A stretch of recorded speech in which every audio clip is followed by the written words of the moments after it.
Good evening, everybody, and welcome to the Welsh Rugby Roundup show, The Dragon's Balls, brought to you by the Three Bod Rugby Group. It's been a while, but I'm coming out of my shell. And I never thought I would fall in love with someone just like you. And nobody here now, I hear you calling out, I hear you calling out for love.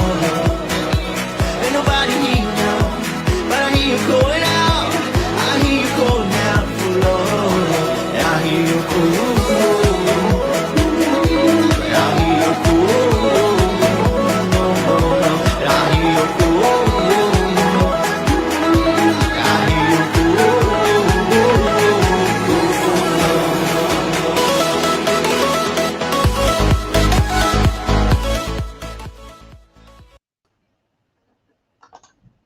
Good evening, everybody, and a very warm welcome to you all on this Maybank Holiday Monday, where we bring you our live monthly roundup show, where we go through everything right from the top, where tonight we're going to be looking at Lions in particular, and we go right the way back down to the grassroots level. But before we get into it all, I'll welcome in my co-host this evening, the wonderful Brandon Smith. Brandon, how are you doing, buddy? You okay?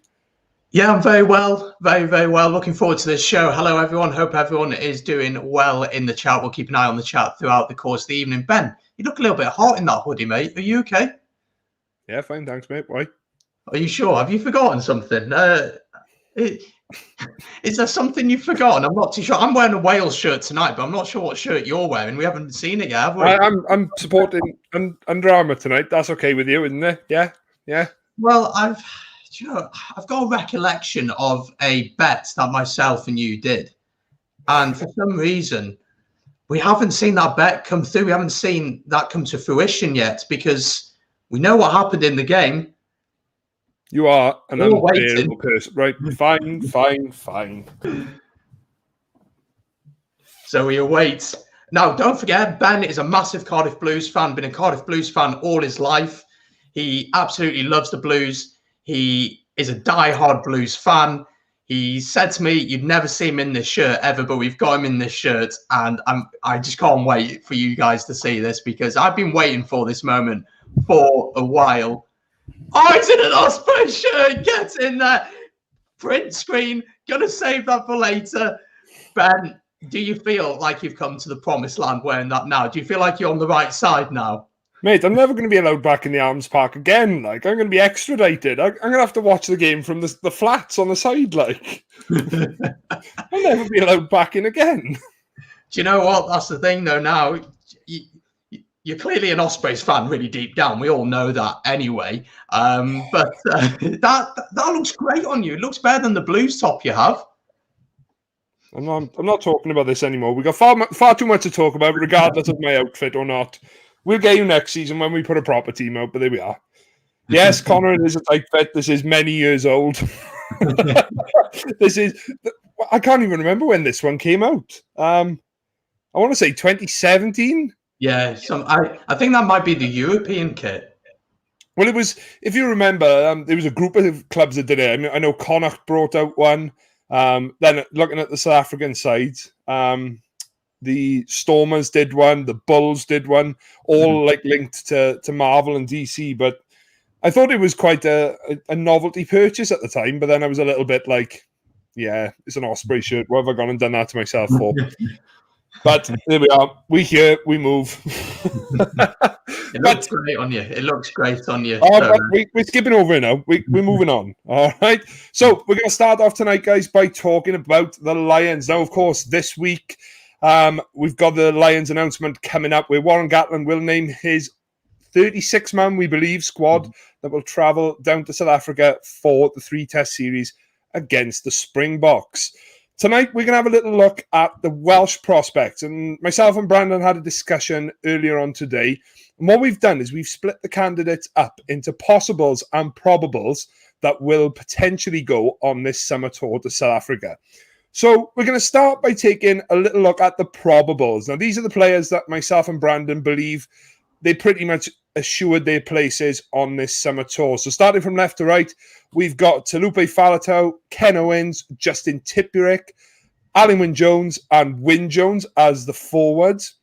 And in the backs, the three probables that we've gone with are Josh Adams, Liam Williams, and Dan Biggar.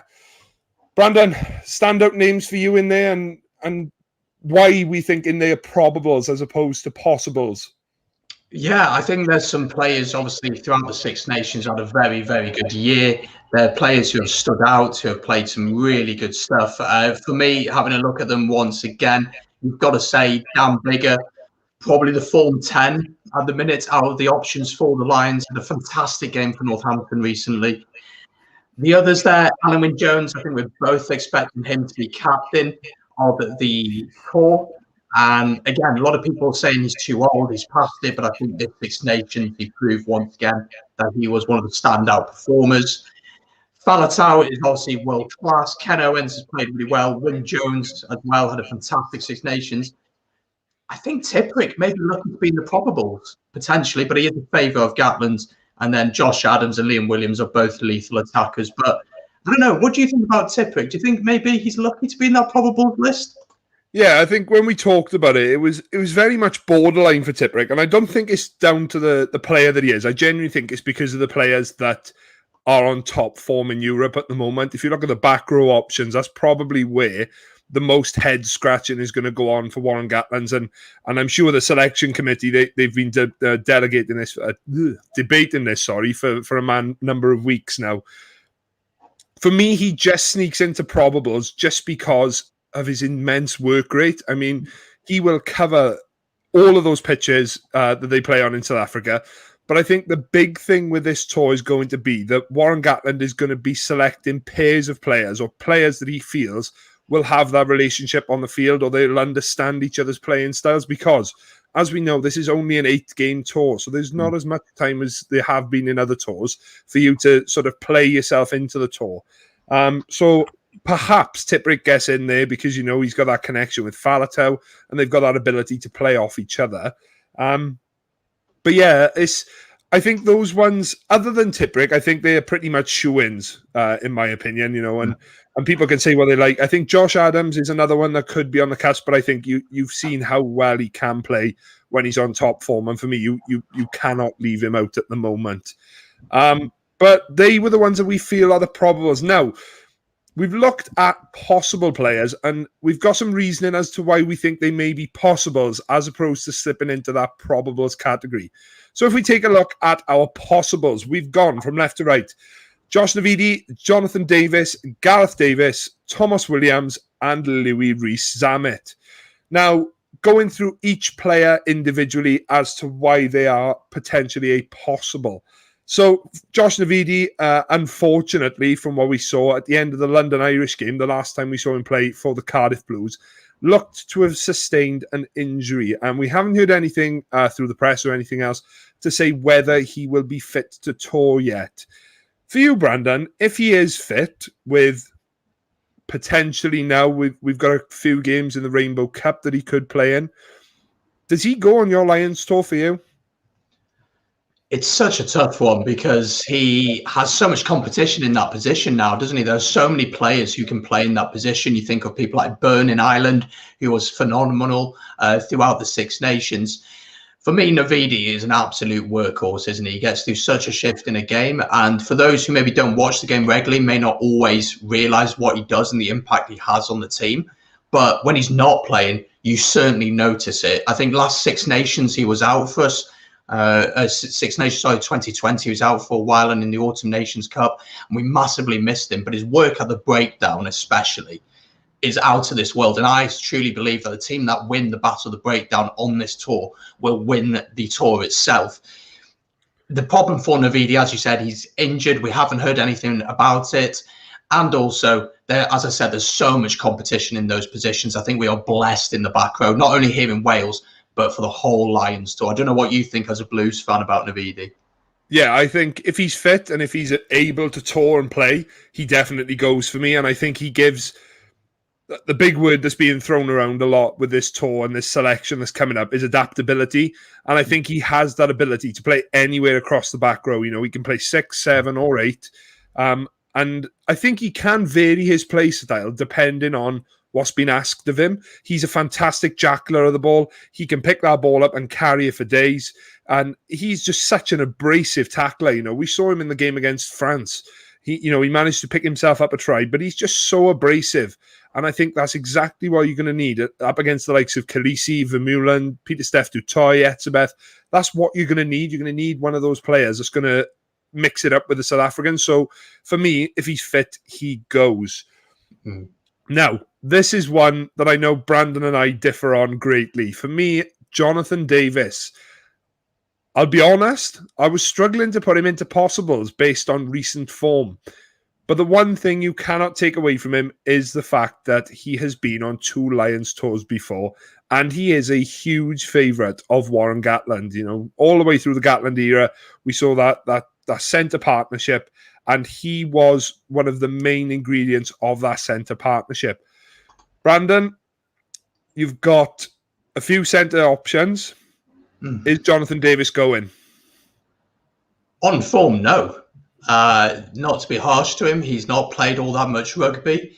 When he's played, he's not looked great, but he is a world-class player. You cannot deny that. He's a world-class player. And I don't think the 13 jersey is selected. I think 12 is Henshaw. I think Henshaw gets the 12 jersey, but at 13, it's of Jonathan Davies. First of all, he's fantastic going forward when he's on form. Not as much recently, but over the course of past Six Nations, he scored loads of tries for us. Got a heck of a left boot on him, which can get you out of dangerous situations. Again, the territorial game is going to be really important. But if you're looking at form, it's really tough to pick him. But as you said, Gatland has his favourites. It's just a fact. He has his favourites. He knows who he likes. He knows how these players will work. And maybe Gatland is the man to get the best out of Jonathan Davies again. But you got players such as Chris Harris, who are playing really well. Slade is playing well as well. You've got a lot of players who could play in that position, but I don't think there is an outstanding candidate. Would you take Jonathan Davies? Well, I was literally just about to say the words that Connor has just put into the comments now. For me, I think it all depends on the play style that Gatland wants to go into this with. Does he want a dual playmaker system? If so, does he maybe move Henshaw out to 13 and move that natural playmaker into 12? And for me, I think Slade is the man that's going to take that centre jersey. I think unless Jonathan Davies has a miraculous improvement of form over the next couple of weeks, I think, number one, he's going to find it very difficult to make it into the squad. But as we mentioned, it's such a short run up to that first test. You've got very little time to prove yourself. And I think Gatland will already know certain positions that he wants to play. But I think, like you said, the centre one is definitely one that'll be up and it'll be under scrutiny because these players in the opening couple of games, I wonder if he'll experiment a little bit and see who will be the ultimate option. But yeah, I like the look of Slade. I think he is a good option. But you can't deny, he was named man of the series back in 2017 when they went down to New Zealand. Jonathan Davies on form is one of the best centres in the world. But can he get back to that stage before the first test? Now, I'm going to tie the next 2 players in under the same umbrella. So Gareth Davies and Thomas Williams. Now, recently, obviously, we heard that Ben Youngs has said that he is unavailable for the tour. And there's also been a lot of debate on whether the bolter for this year's Lions squad will come in that scrum half position because, let's be honest, there's no real standout candidates at the moment that you were saying are playing the best rugby possible. Now, I think Brandon, yourself and I agree that I think Conor Murray just about gets in at that 9 jersey for me at the moment. But there's a massive opportunity for one of these boys, either Thomas Williams or Gareth Williams, to make their way into that squad, to be an impact player off the bench. Which one of the 2 would you take out of Davies or Thomas Williams? Let's look at them both. Gareth Davies is a lot more experienced than Thomas Williams, has played in World Cup semi-finals, played in Six Nations, Grand Slam teams. Thomas Williams has played in big games, but maybe not from the start. Maybe he's coming on when the defence is a little bit more tired, so has a little bit more time on the ball, more of a chance to show what he can do. Again, it depends how Gatland wants to play, how the team wants to play. If you want to go with the safe option, you probably go with Gareth Davies. He's going to box kick, going to play the territorial game. If you want someone who can snipe around the breakdown a little bit, will give you really good support lines, Thomas Williams is your man. But the problem for Thomas Williams, he's not been playing much rugby recently, got injured in the first or second game of the Six Nations for Wales, and I'm not sure if he's even played for the Blues since. So it's been a long time out for him. Gareth Davis has been playing fairly regularly for the Scarlets over the course of the Rainbow Cup and the end of the Pro 14 season. I think Gatland would pick Gareth Davis, but I personally would go for Thomas Williams. But again, as you said, Ben Youngs has pulled out. You'd expect Conor Murray to be the first choice. I don't see Gareth Davis and Thomas Williams going. No. There's big rumours about Danny Kerr potentially going. That's been heavily rumoured at the minute. And I wouldn't be against that at all. But if you're taking Danny Kerr, is Thomas Williams offering exactly the same thing as Danny Kerr? I think he may be doing that. So I wouldn't be surprised to see Gareth Davis going, but I would like to see Thomas Williams given a go.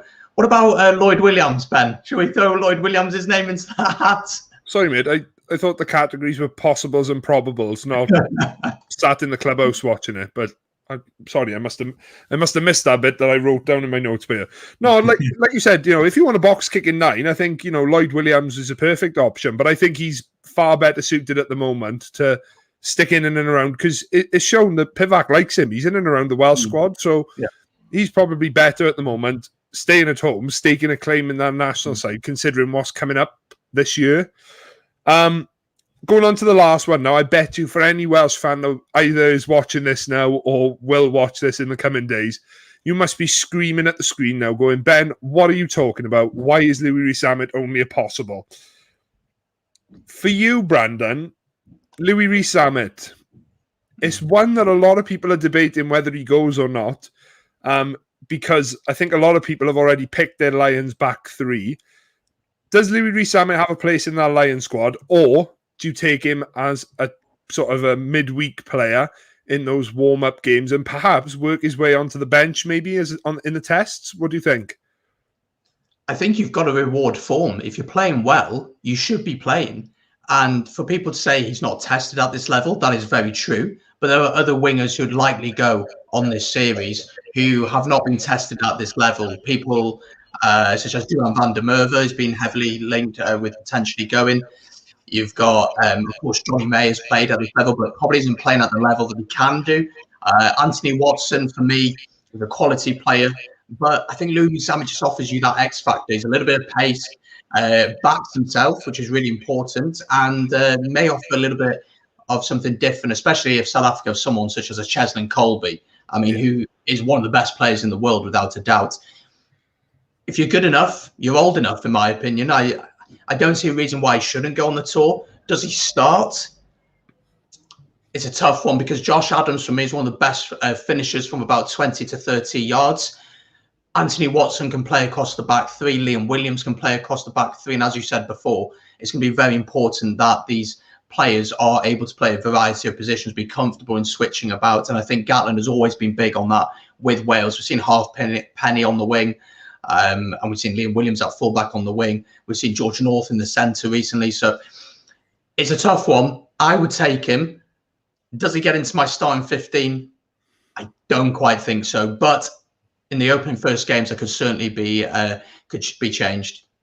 Yeah, and I think if you look back at previous Lions tours, I look back at the 2009 tour and Hugo Monnier, he just came from nowhere, hit incredible form in the build-up to the Lions tour, went and actually ended up starting in the first test. So I don't think it's outside the realms of possibilities. I think the only thing that will let Louis Rees down is that this is such a short tour.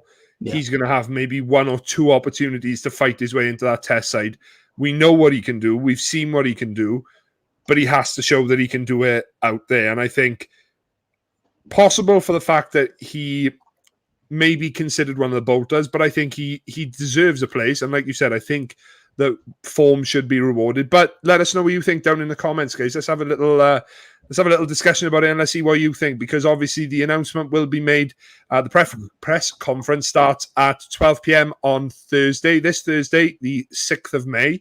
So we will see as and when the Lions tour is announced. Slade has been playing well. love exactly what you're saying there, Fred. He's playing so well at the minute.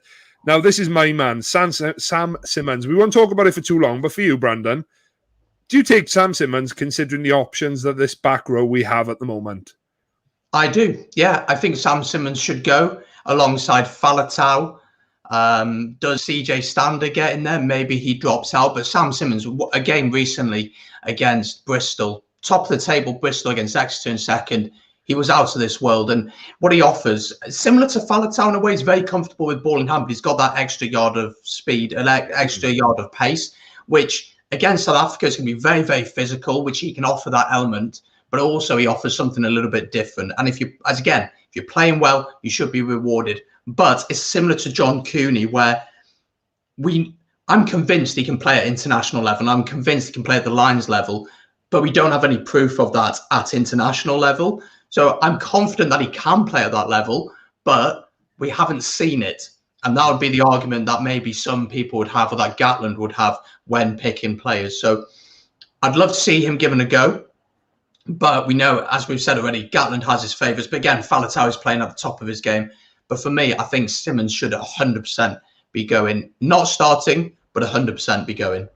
Yeah, I think he gives you something different. And I just think it's almost like having an extra back on the field. You know, you saw the way he played against Bristol. He can find a gap absolutely anyway. But what you were talking about there, and this is a very, very interesting topic, because obviously a large chunk of the Welsh squad will be away with potential Lions duty.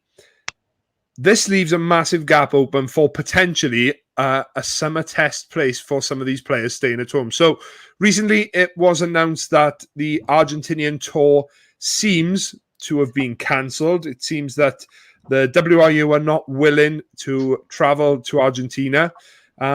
Statement released by Steve Phillips saying that it is currently considered a red list country, which means the players would have to isolate for 10 days after returning back from Argentina. And the whole thing of that, considering the long season these players have had, the rigmarole they've been through in terms of the fact that this has been a COVID year, they've had to isolate from family, they've had to isolate from friends, etc., etc. It is a lot to ask of those players then to spend 10 days on their own. So what's being proposed is that there are 2 tests played on Welsh soil between the Argentinians and ourselves, which the WRU seem to be pushing forward, and apparently World Rugby are very, very supportive of this.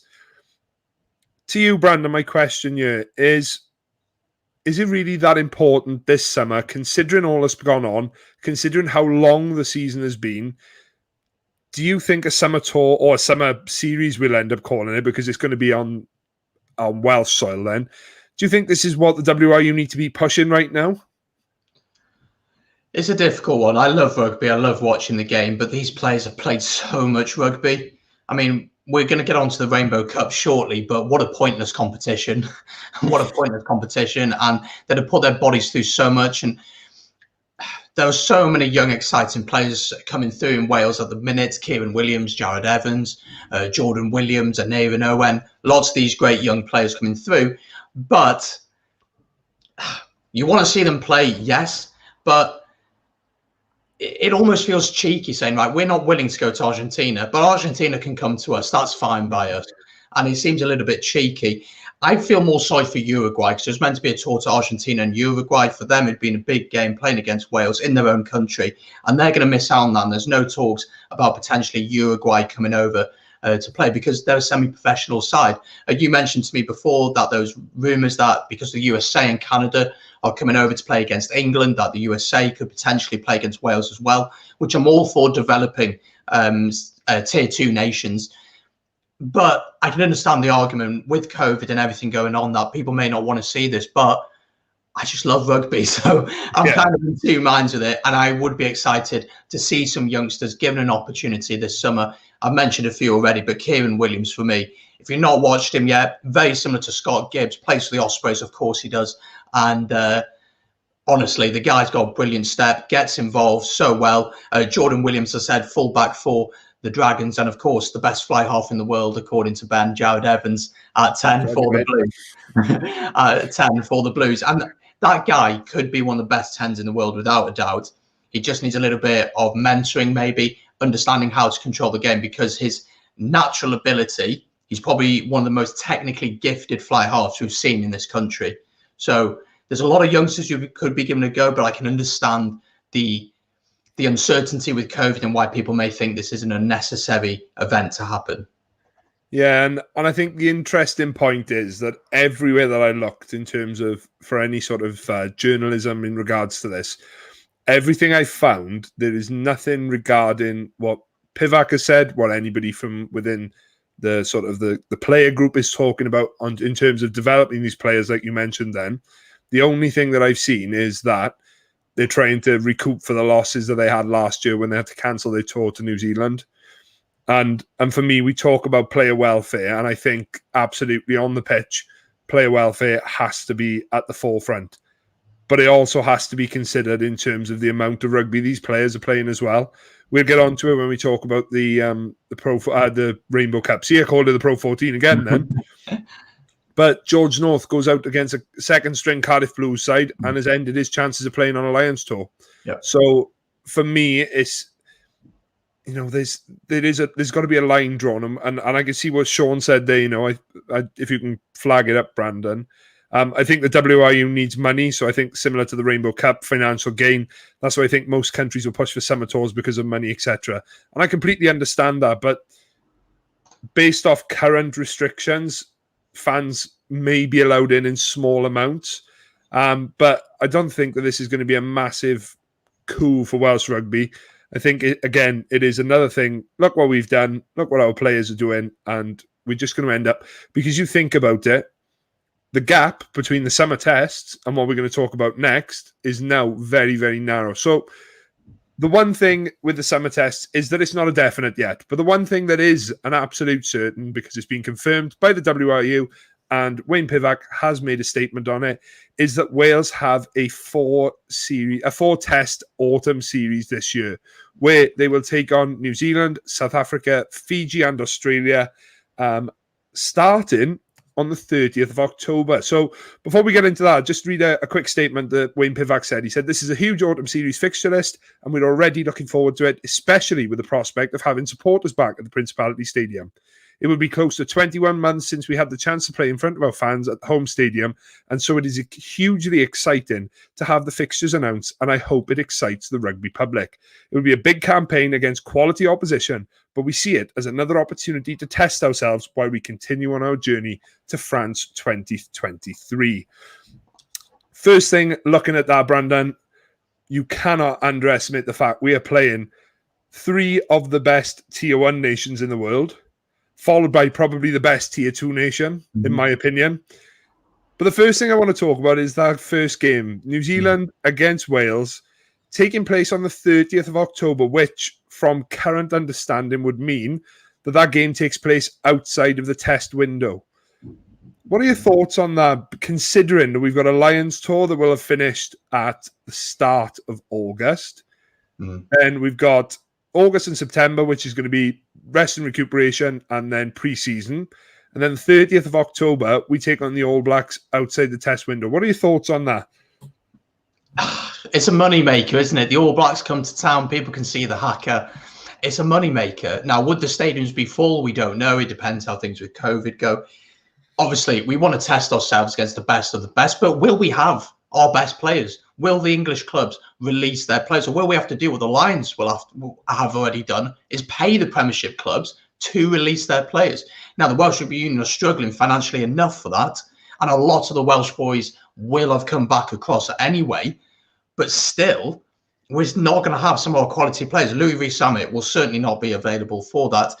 Dan Biggar will not be available for that. There'll be many who are playing across the border who simply won't be available, but it is a money maker, isn't it? And I've heard reports of different amounts being thrown about. I don't want to go into that too much because I'm not too sure on them, but yeah, it's all about money, isn't it? It's been a tough year for the Welsh Rugby Union, not being able to get fans into stadiums. You know, you've been down to the Principality, or Millennium as anyone calls it. It's always full pretty much for every single game, doesn't matter who it is. If everyone's paying about 20 to 70 pounds per ticket, it's a lot of money made. And it's something that they have certainly missed. But that lineup, really impressed by it. But the All Blacks, again, what you have to think as well, the Pro 14 season would have kicked off. It might be a month old at that point. So what's going to happen there? Players going to go into camp 2 weeks after the season kicks off. I mean, we always talk about the Welsh region struggling in the league because all our internationals go off all the time. Well, that's not going to aid them either. So, I mean, if I can get tickets for it, I'm going to go watch it, obviously. But still, outside the test window, does it work? I'm not too sure. Well, it's interesting you say that. So obviously there's been a further announcement made that around 300,000 people across the 4 tests will be allowed into the Principality Stadium. We understand that by then, the WRU are hoping that restrictions will have been eased to an extent that they can get potentially more in. But again, this is very much based on COVID rates and things like that. Brandon, Category A ticket, Wales versus New Zealand. WRU website, I've got it open in front of me now. How much would you pay for a Category A or a Category B ticket to watch the All Blacks? I don't even know if I want to know. I looked at the Fiji costs. I think the most expensive was about £75. Okay. So I'm thinking it's definitely over the £100 mark. I'm thinking £120. It's not, and to be fair, I'm quite surprised by that. It's £95 a ticket. Still a lot. It's still a lot of money. Mate, now, like you said, it's one that, and it's a ticket that everybody wants. You know, you see the All Blacks down in Cardiff, the haka, the environment that it creates. It is something special. You cannot deny it. What you also have to take into account is we've just come out of a global pandemic where only as of today, we've got sort of 70% of jobs back in work now. And we're still 2 weeks away from certain areas of the industry being allowed to reopen. So some of these people have been on furlough for best part of a year. And you're saying for your average rugby fan, here you go, £95 a ticket. That's if you want the best ticket in the house. If you want a Category E ticket, which is one of the tickets up in the gods, that's still £40. And if you're in the PT stand, you're stuffed. If it's a sunny day, which it never really is in Cardiff, but if it is a sunny day and the roof is open, you're stuffed. You can't see anything. And I mean, it's a massive problem in rugby. It's something that I spoke about on my channel with rugby shirts. They're too expensive, and it's the same with tickets. If rugby wants to be accessible to all and to draw people in and be seen as the people's game, then it needs to think about its pricing. I understand it's been a tough year for the Welsh Rugby Union. I completely get that. And I'm sure the other unions, the Irish, England, Scotland, will all put their prices up, but they need to be mindful of who are the people going to be buying it, because, you know, people in the valleys, a lot of them aren't wealthy. And, you know, if I wanted to go down to see Wales play, I'd have to travel on the train, which is probably about £80 back and forth, and then have to potentially stay in Cardiff, which I don't even want to know how much that's going to cost. And then the ticket on top of that and everything involved, you're probably looking at £200, £300 easily just to go watch Wales play 80 minutes of rugby. So it needs to be more accessible. But I do think the lineup is really interesting. Like the look of South Africa coming, of course, straight after the Lions tour. If they've won that tour, it make it very interesting. I think Fiji coming along, as you said, probably the best second-tier nation in the world, and they can absolutely throw the ball around, play beautiful stuff. Australia, we all know about Curtly Beale and how he breaks our hearts. But again, we've got a lot of history against them in World Cups. And as you said, playing Fiji and Australia in World Cup groups in 2 years' time will be interesting to see how we get on against them. But I think that's a really good lineup. I think the Welsh Rugby Union have done well to get that lineup. But, don't know. It's a tough one. Yeah, I think, and the big thing, and that's what I was going to talk to you about next, obviously Wales take on Australia and Fiji, who for the third World Cup in a row are in the same group as Wales are. Do you think that was in the back of the WRU's mind when they were trying to put together this autumn series? Do you think that they were looking, you know, because by the time this autumn series comes around, it'll be almost 2 years exactly until the World Cup starts. So do you think that they would have had that in the back of their mind, that considering the what's the word I'm looking for? The holdbacks that we've had and the lack of ability we've had to play this top quality opposition, do you think they would have had that in the back of their minds that we're playing these in 2 years' time in the World Cup? We need to start testing ourselves to see where we are. It's not as if we don't know them well enough already. So we've played them so many times. And I mean, we've played Fiji in the past. Is it 3 World Cups? We've played Fiji in the past 3 World Cups. So we know them very, very well. Don't remind me of 2007 because we all know what happened there. But recently we've had good success against them. And recently we've actually had decent success against Australia. Yes, it would have been in their minds. I'm sure it would have been. And I think Australia, there's a lot of history obviously there, and that's always going to sell out and do well. Fiji, again, as I said, they're a dangerous side, probably didn't do as well as they'd like to have done in the past World Cup. Great news with them having 2 teams going into Super Rugby. That's fantastic to see, and it needs to happen more really within rugby, given opportunities like that. It would have been in their minds, but again, it's about the money for me. I don't think they'd have been like, yeah, let's definitely get those teams because we're playing them in 2 years. Because at the end of the day, Australia is going to sell more tickets than Argentina. Yeah. It's just like Australia's going to sell more than Japan. Fiji may even sell more than Japan because of the way they play. So I don't think it's all of that, but I think that maybe would have played into their mindset. Yeah, and I think you've always got to look at it in terms of perspective. Like you said, there may have been that element where they're thinking we are playing them in a few years' time. But like you said, I think especially if they're going to encourage this fans back into the stadium and bums on seats, then you've got to bring the most entertaining. And it's interesting, the comment that Joe brought up just now. I was just reading through that now while you were talking. We need to pay a lower level to encourage fans back in. And at the end of the day, if COVID has gone on longer, there'd be no fans or money.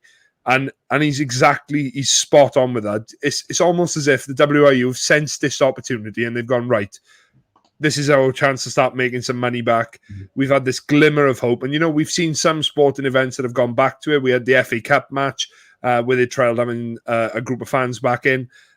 Snooker this week has had fans back in. There was a trial event in Liverpool on Sunday night where there was no social distancing in place at all.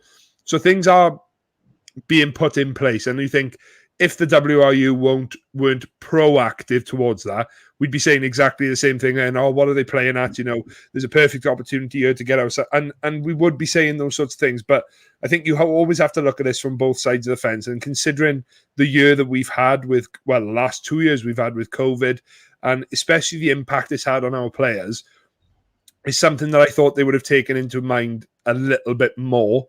But who knows what's going on in the WRU? Might even be planning another hotel. Who knows? because that's a priority at the moment. But if these summer and autumn tests go ahead, then obviously those places in the squads will need to be filled with form players. And we've got this perfect opportunity now for a post-preseason, as I keep liking to call it, with the Rainbow Cup, which kicked off a fortnight ago now.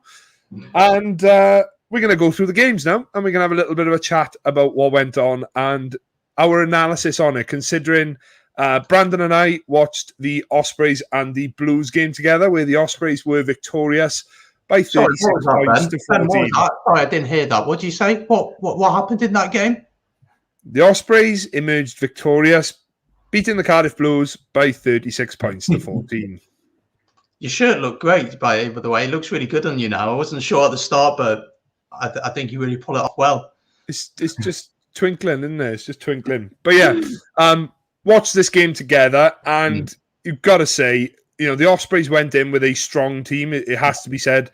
The likes of George North were playing, Justin Tipperick. Their backline, like we've mentioned, with the likes of Kieran Williams in there. What was your honest assessment of the Ospreys in that game? Were the Ospreys really that good, or were the Cardiff Blues as bad as I thought they were? I think it's a bit of both, isn't it? The Blues were shambolic on the day, lots of mistakes. Again, you've got to take into account, as you said, the two sides that were picked. A lot of rotation from both, from the Blues especially, a little bit from Ospreys. For me, as an Ospreys fan, good to see a couple of youngsters giving a go. Joe Thomas at 10, always good to see him giving a go. And Kieran Williams in the centre just looks absolutely fantastic. And if this summer tour does go ahead, he has to be on that tour. Well, it's not a summer tour. They're going to be coming here, obviously. He has to be playing in those games for me. From a Blues perspective, it just didn't seem to click. The game plan didn't work, kicking the ball away a lot. And we'll talk about one player specifically from the Ospreys who played well, but kicking to a dangerous back line every single time is just very strange to me. It's a strange tactic. Your favourite player, Tuvey at 10, didn't have the greatest of games, let's be totally honest. But the Blues showed flashes. They came back into the game a little bit. But the Ospreys had won the game by half-time. It was done by half-time. Toby Booth seems to be taking this competition fairly seriously. Di Young spoke openly at the start of the competition, said, look, we're going to try stuff out. We're going to rotate. We're going to give players a chance to show what they can do. So if I was a Blues fan, I wouldn't be too disheartened. And if I'm an Ospreys fan, I'm not like, oh, we're going to go win it now. But, it's always nice to beat your rivals. Yeah, of course it was. And considering there was a large wager on the line as well. No, I think the Ospreys looked, and they came out with intent, and that was the thing I liked about that game, is the Ospreys came out with, I'm not talking to you. The Ospreys came out full of intent. They looked to throw the ball around. They looked to attack. And that back line that they chose, it just explained exactly how they wanted to play the game. Yeah. I think the Blues, maybe it's difficult because you almost say that they didn't try enough. But at the same time, I don't think even the stuff that they were trying was coming off. There was a lot of drop passes.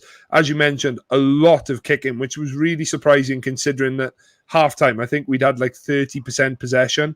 And as soon as we came out in the second half, we started the kick tennis all over again. So don't know if that was a tactic that Di Young felt would have got us back into that game. But as you mentioned, that try just before halftime, I think it really killed that game off as a contest from that point. And then we went on in the second half. We made it a little bit more respectable, but then right towards the end, the Ospreys pulled back ahead and showed what a class outfit they are moving forward, And I think you mentioned a few of the names. I really like the look of Ivan Phillips. I think he could be a player that'll be putting his hand up within the Welsh setup within a few years' time. Interesting that Sam Parry has recently signed a new deal as well, as seems to be every Osprey player at the moment. But there's a lot of competition for that hooker jersey down at the Liberty, considering you've also got Dewi Lake there as well. So you've got like a 3-horse attack now to a starting hooking jersey. And it's going to become very, very difficult. But for the Blues, I think there was a lot of players in there that may be coming towards the end of their time. We saw Lewis Jones at 9. We saw Jason Tuvey at 10. It's difficult to see how you, especially for Tuvey, when you've got the likes of Priestland coming across, Jared Evans will be hitting top form. And for me, Ben Thomas, who should be considering himself more a 10 than a 15. But again, it's an interesting move moving forward. But that was not the best game of that weekend for the Welsh regions. I did a watch along on my own watching this one over on my YouTube channel. And my gosh, what a game of rugby we were treated to on Sunday afternoon. The Dragons beating the Scarlets by 52 points to 32. Now, Brandon, I know you were in work during this game, so I'll give you a brief synopsis. Alan Wainwright and Ross Moriarty played the best rugby I have ever seen those two play. They were interlinking with each other. They were powerful, and they led that Dragons pack forward so well. But the big thing that had me with the Dragons was they looked to take their opportunities very, very early on, and the execution levels were very, very high. Sam Davis, lovely handling for a number of the tries that they scored. And you mentioned earlier on Jordan Williams, he had a fantastic game. And I'll be honest, when I was looking at the players and I was like putting little numbers next to the names of scores for the game, I had most of the Dragons boys on 7s, 8s, and 9s. They were really, really good against the Scarlets. Got to say, a little bit concerning for the Scarlets. Yeah. Considering the players that they put out, Rob Evans came back after a long time spent on the sideline. They had Jake Ball. They had Jonathan Davis, Steph Evans. It just didn't seem to click for them on Sunday. But we talked about it when we did our little preview on the Welsh Rugby Roundup show. The Dragons are really starting to look like a promising side now, aren't they? And they're really starting to put some things together. What is clicking so well for the Dragons at the minute, do you think? I think Dean Ryan has just got them all playing a good system together. I think they are, do you know what?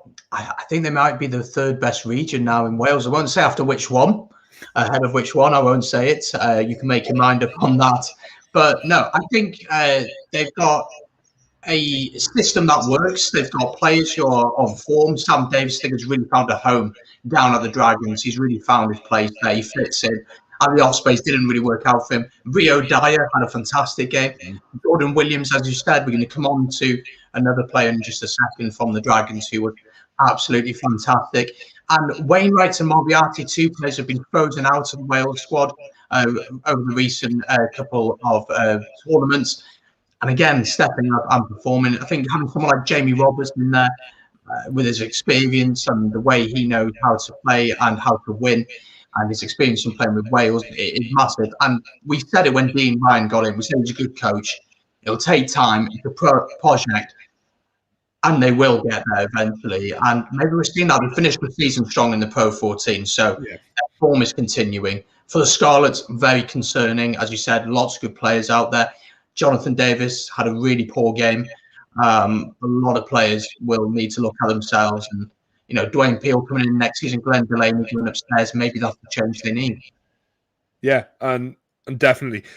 With that being said as well, I did a little bit of a video over on my channel where I looked at that potential move where another potential move where Glenn Delaney's moving upstairs, Dwayne Peel coming in. What is it that he's going to have to do to bring this Scarlet side back? Because you have to say the absolute hammering they had at the hands of Sale, and then going down to Rodney Parade and a similar, result, obviously in different contexts.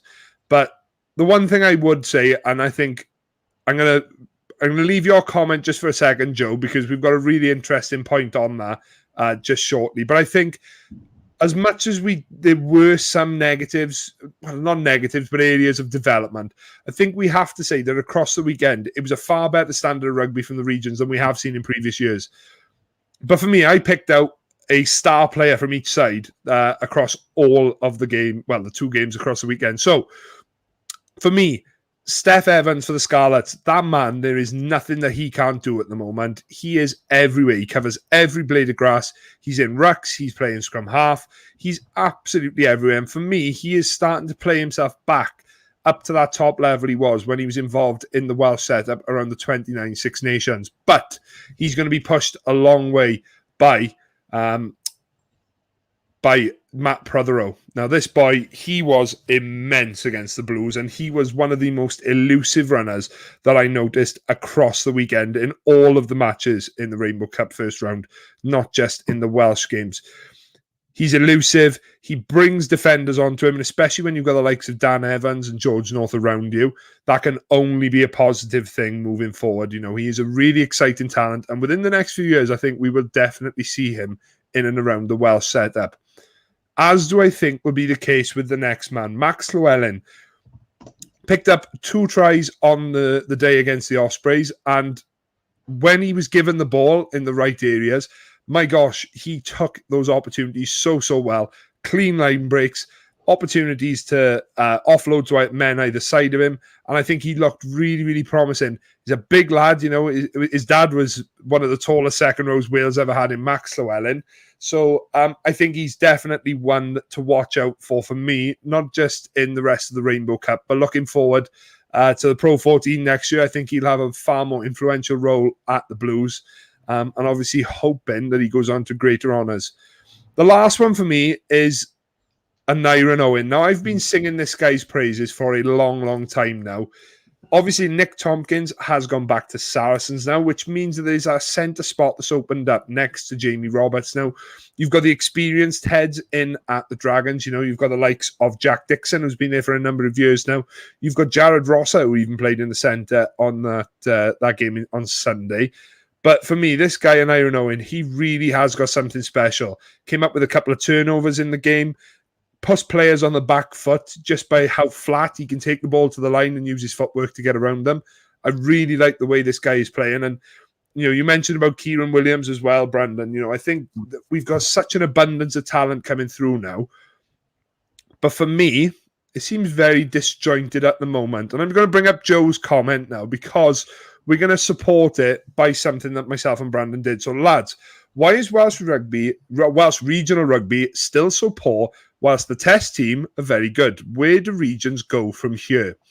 Interestingly enough, myself and Brandon had a chat with a former British and Irish Lion, Gareth Evans, recently, and he was very, very open on where he felt the regions were at the moment. and where they were in comparison to when he was around and playing club rugby as opposed to regional. So we've got a little clip from the interview here, guys, that will drop on the channel here tomorrow, I believe. Yeah, tomorrow night. Yeah, the full interview will drop tomorrow. So this is just a little sneak peek for you guys, where Gareth talks about where he feels Welsh Rugby is at the moment in terms of the regional level. In the context of very poor communication from the Welsh Rugby Union about this word region. I think because they failed to explain it properly, I think people took it to they believed that it was like a representative side of that region, where it's not representative at all. The only regional responsibility is to develop the pathway. Okay, so it's not, we are representing, Glamorgan, Gwent, or anything like that, even though, that's what a lot of people thought it was, because it was very badly communicated. To my mind, it should have been clubs. I'm glad Cardiff are going back to Cardiff Rugby. The Blues is a ridiculous, superfluous addition to that. Everyone knows it's Cardiff. Now, what's happened at Newport? Newport Rugby Club got stuffed, by terrible decisions at board level on the Dragons and Newport, where they mortgaged Rodney Parade, which was owned by Newport, to pay for the Dragons, and Newport are now left without a ground. To my way of thinking, this is clubs. These are pro clubs. They're not, the only way they're regions is in this geographical development pathway that they have. And I think each of the clubs actually does a good job in that, producing players in that pathway. But I sense there's trouble ahead. I really do. I think with the Welsh Rugby Union, the way they are making some decisions, I think this is heading for some intense discussions. Let's put it that way. I mean, the Welsh Rugby Union took out this loan because they were unable to pay the regions, the pro clubs, what they should be paid for the services of the international players. They are making the regions pay that back, which is ridiculous, because it's the Welsh Rugby Union's debt. It's not the pro clubs. And now they're investing in hotels, whereas the 4 pro clubs seem to be struggling like hell financially, like all rugby clubs are in this pandemic. And yet, the Welsh Rugby Union seem to be happy. Now, the Welsh Rugby Union are happy because Wales have done well.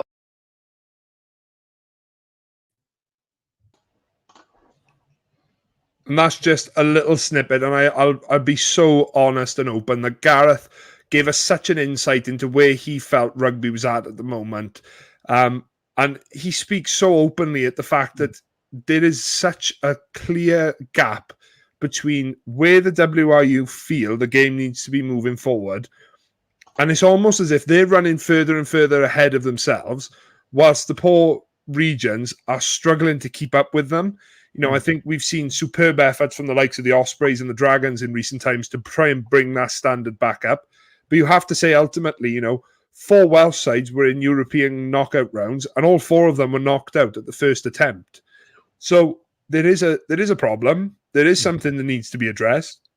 Where that problem lies in the short term, I don't know. But yeah, exactly. And I think there's probably 1,000,001 ways that, as fans, we would say this game needs to be going forward. But I feel like, again, we talked about this in terms of, and you can see it at the moment in the press with the likes of the Manchester United fans saying that there's no clear communication from the club to the fans. I think that's exactly the same as happening with Welsh Rugby at the moment. There is a clear gap between what the Welsh Rugby Union envisage to improve the game going forward and what the regions have to do in order to meet that level. So I went very deep on that then. I didn't expect to go that deep on that. But the full interview will drop tomorrow, guys. Honestly, if there's nothing else you do this week, whether it takes you 2 or 3 listens, sit and listen to this man talk, because I could have sat there all night listening to him. He has such a composed way of delivering really, really hostile debates at the moment within rugby, and he did a really, really good job of it. And myself and Brandon, again, would like to thank Gareth for his time Yeah. and hope you enjoy the interview that drops tomorrow. But before we finish tonight, guys, we are going to round up by finishing with some news from the Welsh women. So, Brandon, what's been happening? Absolutely. Just before we get to that, I just want to reiterate what Ben said. Brilliant interview dropping tomorrow, 7 o'clock on the YouTube channel. It will go up on the Facebook page, but you have to follow the link through to the YouTube channel. And interestingly, he picked his Lions 15 as well, so you're going to want to see that. Talking about the Wales women then, unfortunately, the Wales women could not get a win in this year's competition, losing against Scotland 27 points to 20. A much better performance from the girls in this game. Newman and Lewis got tries while Wilkins kicked the points. It's a tough time for the women's, you have to say. Warren Abrams is the new head coach, of course. We've spoken with him live here before, and we're hoping to chat with him again. The problem for the women is that it's a new coach coming in. A lot of the girls are very young, and also this professional and amateur situation with England and France. It's just not fair. It's not competitive. It's not enjoyable. You'd say the expression, although it doesn't make much sense for this situation, it's like men against boys at points in the game. It doesn't work. It's not fair. A lot of these girls do play professionally over in England, but when they come to a Wales camp, it's not a professional setting. But there are some encouraging signs for sure. And hopefully going forward now with this competition later in the year and next year's World Cup, Warren will have a little bit more time with the girls. And hopefully when COVID goes a little bit as well, there'll be more opportunity to do things with them, play against a different opposition. And I don't think it's helpful them going and playing against France and England and getting absolutely smashed. It's better they play against the likes of Scotland, where it's a competitive game and they do have an opportunity to develop. There are some really good young players coming through there, and excited to see how they go. Just before we jump across to the Pro 14 preview that we've got, just a quick little notice to tell you. We are going to be chatting with Dominic Day on Thursday afternoon. Dominic played for Wales, got a few caps for Wales, played for Bath, Saracens, played out in Japan, has played in Australia with the Melbourne Rebels, and most well known here in Wales for playing for the Scarlets. So any questions you've got for him, make sure to get them on the post that will go out tomorrow morning, or you can drop them in the comments here and we will pick them up. We'll be chatting with him all about his career and also things post-rugby. And of course, we'll ask him his thoughts about the Lions. So we're really looking forward to chatting with him, and that will be on Thursday afternoon, to get your questions in for him.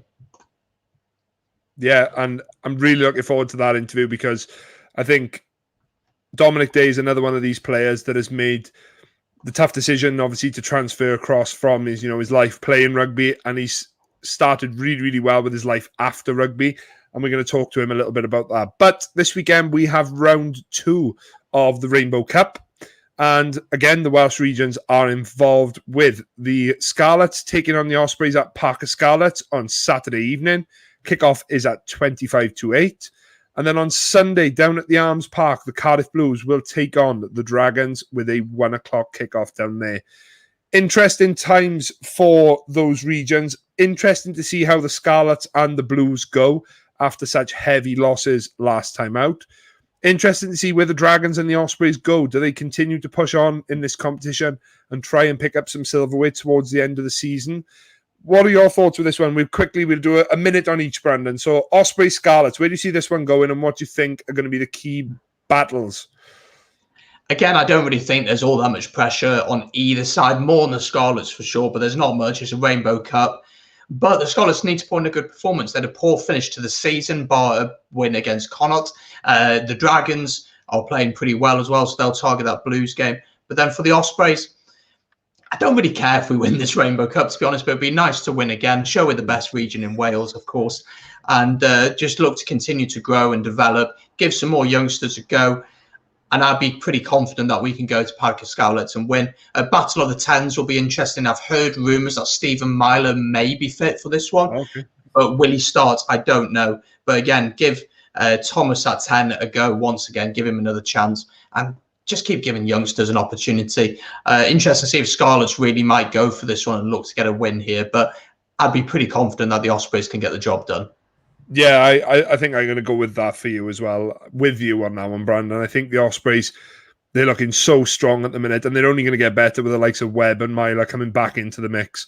And obviously in future months, we'll see Alan Wynne-Jones coming back as well. Looking at the Blues-Dragons game, though, Blues, you've got to say, will be quite nervous going into this one, seeing what the Dragons did to the Scarlets last time out. Where do you see this one going? Do you think the Blues will pick a stronger side this time and look to avenge that defeat against the Ospreys last time out? Or do you think it's back to basics for Dai Young, go to something that works and just try and get something working and some positives that we can take forward?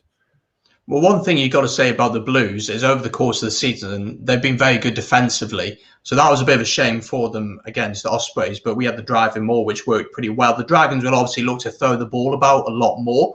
It'd be interesting to see if Dai Young goes with a strong team. As I said before, at the start of the competition, he did say, we're going to experiment, we're going to rotate. So I'm not sure if that loss to the Ospreys and the manner of the loss will have changed his mind on that. But the Dragons will certainly see this as an opportunity. I'm not saying the Dragons are going to win this competition because they got the likes of Leinster, Munster, Ulster in front of them, but they could be the most successful Welsh region if they wanted to, if they really wanted to target this competition. And with a lot of good young players coming through, as we've mentioned already tonight, this could be a competition they could take seriously. So I'd be confident the Dragons can go down there and get a win, but will Dai Young stick to his guns that he spoke about at the start of the tournament? What about you? As a Blues fan, would you like him to just continue to rotate? Or would you say, right, we should really be looking to get a win? I think rotation is key. And as Sean says in his comment today, and I think that's what I want the Blues to do on Sunday, is sort themselves out.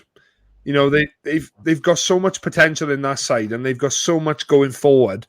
As you mentioned, if you look at the Blues' best starting backline, it is full of internationals, and they really, really should be doing better with this. But obviously, due to the fact that we've had so many internationals this year, we've had so many breaks where the players have been away from the squad, we've had injuries, etc., etc.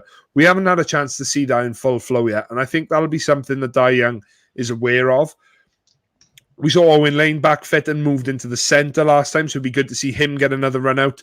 Be interesting to see whether he brings in some of the boys like, Josh Adams, Jared Evans, Thomas Williams, if he's fit. Those players need game time. So I think the Blues will go stronger, emphasis on the ER at the end, but I still think that there's a really good opportunity to bring some of these youngsters through. Teddy Williams, I thought last time out, had a really good game when he came off the bench. Gwilym Bradley, another really promising young talent. A name that we're forgetting about, Rhys Carey, since coming back from the Saracens, had a very, very quiet time. Struggled to find his foot in the Welsh setup, and also not getting as much game time down at the Blues as he would have hoped. So be good to see those players get a chance, but I cannot believe I'm saying this after the last couple of years they've had. I'm really worried about what the Dragons can do on Sunday, and I think they could cause a massive, massive upset here, and I think they could do one over on our own patch. But I think if we pick a stronger side, that is not very likely to be the case. It'll be far closer, but I'm going to back the boys to do it. Fingers crossed. Okay. Interesting. Yeah, I'm going to back Ospreys to beat Scarlets, and I'm going to back Dragons to win. I think Dragons will be very confident after that good win against the Scarlets. But it'll be interesting to see what Dai Young does. Very interesting. It'll give us a really good understanding of where he's at with everything. So interested to see how they go this weekend. Exactly. And that brings us to an end, guys. Thank you very, very much for joining us this evening for the Welsh Rugby Roundup show. We'll see you again in June, where we will be looking at the Welsh boys that have made the Lions squad, and we'll be far deeper into the Rainbow Cup then, so we'll have a far better idea of where these regions are and how they will compete. So, Brandon, thank you very much for joining. As usual, it's been a pleasure to do it, even though I've had to wear this god-awful top, which I cannot wait to get off and put back in that box at the bottom of the wardrobe. Well, you're going to frame it up on the wall, aren't you? That's what's going to happen. But no, always good fun jumping on with you and chatting all things Welsh Rugby. And thank you to everyone who's joined tonight. Don't forget, tomorrow night, 7 o'clock, it is our interview with Gareth, of course. So make sure to check that out. It'll be on the YouTube channel. There'll be a link on Facebook so you can follow and join it as well. But we really look forward to bringing that to you. And yeah, thank you so much for joining us tonight. Yep. So from the both of us, good night. Noswaith dda, and we'll see you soon, guys.